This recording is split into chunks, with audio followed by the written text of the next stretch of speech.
Welcome to American Medicine Today. I'm Kimberly Bonati alongside Ethan Youker. We've got an exciting show ahead. Let's get started. Will advancing innovative new technologies in healthcare transform the face of medicine? Joining us to discuss is Dr. Marschall Runge, Distinguished Physician Scientist and current Dean of the Medical School at University of Michigan. Thank you for joining us, Dr. Runge. My pleasure. It's a great topic.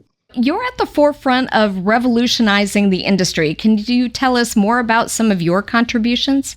Well, we're at the University of Michigan. We're doing everything we can to bring technology in a responsible way into how we diagnose, how we treat patients, and how we advance research. What exactly, do you do? What sort of programs, what kind of innovations have come out of Ann Arbor? Well, lots of interesting things, of course.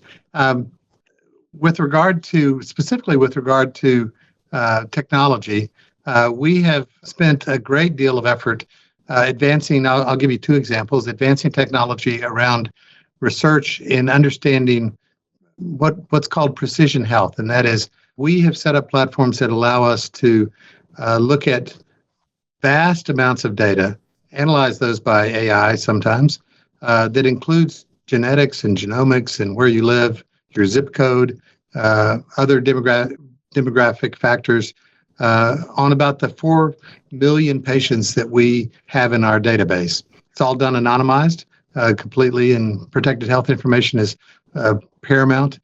So that's in research, and that has yielded interesting results already. A popular example is the currently popular the weight loss drugs. These drugs interact differently with people of different backgrounds. And so I think that they're powerful, no question about that, but they may not be for everyone, but they should be for some people. Explain how they affect different people of different backgrounds differently. I haven't heard that yet. Well, so one of the powers of these drugs is that it's not just about slowing your digestion. That was initially thought to be the case, but it also has a major impact on areas of the brain that are related to addictive behaviors, whether it's food addiction or alcohol, cigarette smoking, drugs.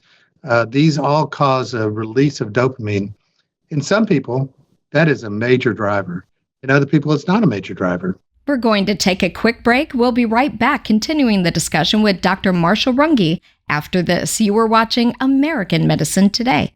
2 neurosurgeons couldn't figure out anything that was wrong with me or what I would need surgery for. Dr. Bonati, without even seeing me, knew I was hurting, knew they could help me. First time I came in here was Monday, and today is Thursday. I've had 2 surgeries and am doing fantastic. I'm still in shock that I can walk. That's all within 4 days. Visit AskBonati.com. Welcome back to American Medicine Today. We're continuing our discussion with Dr. Marschall Runge. Now, you've been kind of at the forefront of AI within healthcare, and we've all heard about AI, whether it's implemented online as something to be searchable, and that it can bring about some not so great results. But how does that application apply to healthcare? Are you seeing the same thing? Is it more beneficial? Is it trustworthy? Well, I think it's largely beneficial, but not exclusively. And I think if used with the appropriate guardrails, it's very trustworthy. There was a recent article in the New York Times about AI performing better than doctors in diagnosing patients. And what AI does very, very well is it's able to bring together huge amounts of data, more than I can keep in my head for sure, and apply that to questions that are asked of AI. And so the limitation is you're not sitting in the room with the person you're trying to diagnose. You can't do a physical examination. You can't pick up those cues nuances that people have when they talk to each other. AI cannot be empathetic. It can sound empathetic, but it's not really. So my view on that particular issue is that I think AI is great for obtaining data. I think for the foreseeable future, it can't replace care providers, can't replace doctors and nurses, but it can augment what they're able to do. But isn't AI only as good as the person who programs it and puts that information in it? Because, I mean, it's not going to know things on its own. It's not sentient where it's going to elaborate on the thought of something that was put into the program. Isn't that correct? Yes, that's correct. It's like they used to say about the early days of computing and the web, garbage in, garbage out. If there's garbage in, you're going to get garbage out. And what I found is it's gotten better in terms of the things I look up on AI, but it's not perfect. And I think, and it has these other flaws, one of which is called hallucinations. And I'm sure you've heard about that, but a hallucination occurs when AI searches all its vast databases and it doesn't have an answer, so it concocts an answer. So you have to be pretty vigilant about that. It's doing its best. Wow. It's a computer. It's doing its best.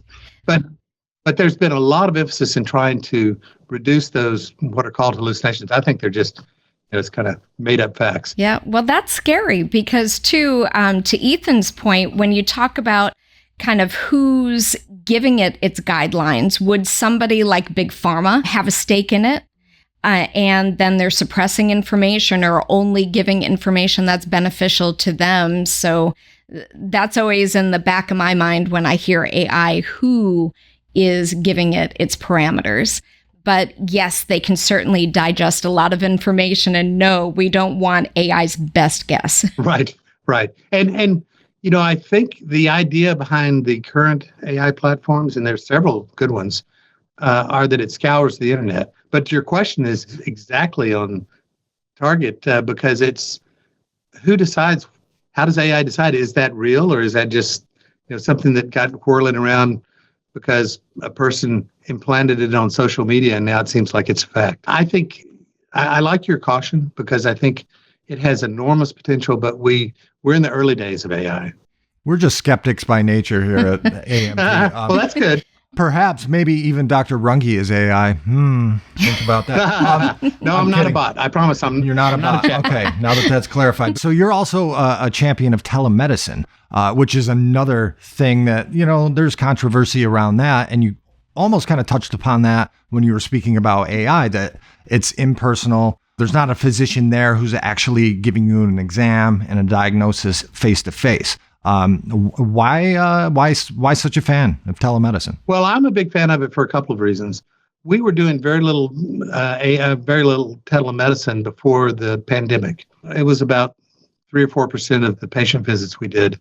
And it was primarily, we cover a big state. And if somebody's in the Upper Peninsula, if you know Michigan, that's a 7-hour drive from here. And we don't want them having to come for some routine parts of their care.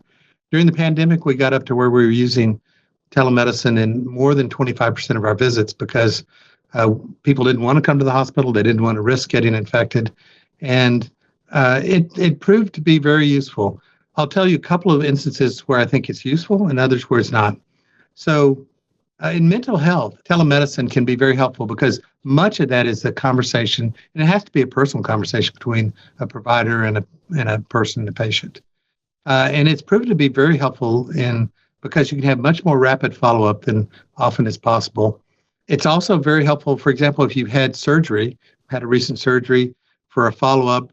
In fact, if your surgery was on your face or on your arm, the surgeon can look at that. They can't feel it, but they can look at it. And so it's good for follow-up in that way. But there are other instances where it's not as useful. So I think it's both a comfort level for providers and patients, but it's also their practical limitations on it. Could you tell us what's on the horizon for this upcoming new year in healthcare? I wish I could. So if I could predict the future, I'd be on Wall Street, not in medicine. There are going to be changes. I think some of them, it's hard to predict exactly what those are. Some, though, I think will be beneficial. I'm a big believer in improving health through food, nutrition, clean water, et cetera. And so I think I'm fully behind that. I think we have to think about other ways in which we can improve health. And I do think our future in healthcare and for everyone is trying to really prevent people from getting sick or prevent them from getting as sick by preventive health, basically. Well, thank you for sharing your time with us. Dr. Marschall Runge, thank you for being on the program. Thank you. That's all the time we have for this segment. Make sure you stay tuned. We'll have more after the break. You are watching American Medicine Today. My name is Sarah Nash. I'm 18 years old, and I'm from Eastern North Carolina. Everybody on my dad's side of the family has back issues. Sarah is unusually young to suffer from lower back pain. This led many around her to doubt the severity of her issues. Whenever I would get off work, I just had to go lay down. It's hard being like that, being so young, because everybody else they think I'm just getting out of work.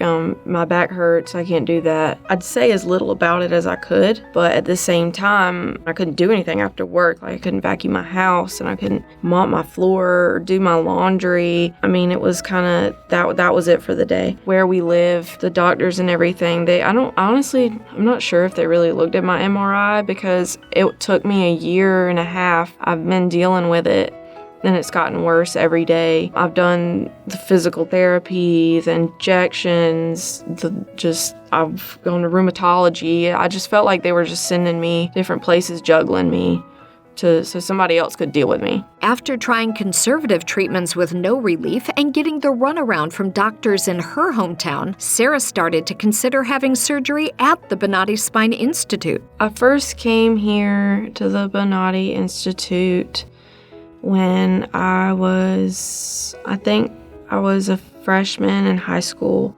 because my grandma had surgery and I really liked the area in Hudson. There's a few places that I really love going when I'm here. Upon arriving at the Bonati Spine Institute, Sarah was provided a physical exam and sent for updated MRIs at the on-campus imaging center. A short while later, she met with the surgeon to review her images and discuss a customized surgical plan to eliminate her lower back pain. It's really convenient, because if they decide they want you to get an MRI, you just walk over there and get an MRI. After a year and a half at home, trying to figure out what was wrong with me, I came here, and the first day at Bonati, it took like a few hours to get a diagnosis that I didn't have at home. The exclusive Bonati Spine procedures are performed on an outpatient basis, utilizing conscious IV sedation, where the patient remains awake and communicating with their surgeon to pinpoint their source of pain and eliminate it before they leave the operating table. My first surgery was the left side L4, L5. I had a bulging disc in both levels that I had surgery on. I was awake during it. No pain here? No pain there. No pain here? No pain there. Nothing here? No. All right. After a brief stay in the recovery room, patients are asked to walk, and then they're free to head home or to a nearby hotel to continue with walking therapy and have a follow-up appointment scheduled the next day. It's kind of weird. I mean, I've never had any other types of surgery or surgery on my back, surgery in general, but I know people don't just get up and walk out during surgery usually, so it was kind of weird. Like, I felt like the process was kind of fast forwarded, and I could get in the car and ride home, and after I walked, which wasn't long, just walk on the other side of the room and then put my clothes on and head out. After surgery, they told me that walk 40 minutes a day, and if you can't do it all at once, do it in increments, because walking is the best physical therapy, is pretty much what she said word for word. But, and then, ice, rest, walk. I didn't hear anything about back braces or anything like that. I would definitely recommend Bonati to anybody I know that has back pain. It was all in 4 days. I got a diagnosis and the surgeries, and I can already tell, like, I'm recovering pretty well. I can get up better already. When I get home, I'm looking forward to seeing my dogs, laying on the floor with them, hugging them. I like throwing toys for them, little tug-of-wars. I'm looking forward to being able to do just everyday tasks without thinking about my back pain.